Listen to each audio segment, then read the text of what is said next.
यो चाहिँ sound card. यसमा चाहिँ तारहरू असरल देखिन सक्छन् हैन, तर म एउटा पिक्चर पनि देखाउँछु। यतापट्टि माइक भयो, अनि त्यसपछि यहाँ चाहिँ cellphone for recording the TikTok.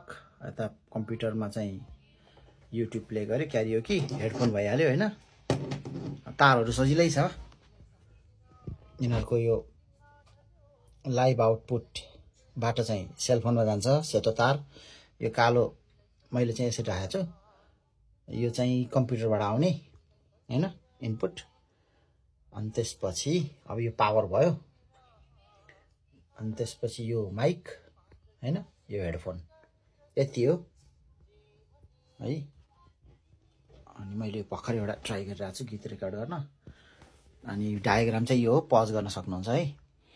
Power भयो, त्यसपछि साउन्ड कार्डमा आउने माइक अनि हेडफोन, अनि त्यसपछि सेलफोन कनेक्टेड हैन, त्यो लाइभ गर्नको लागि चाहिँ। अनि पीसीबाट आउने भयो। ल है त।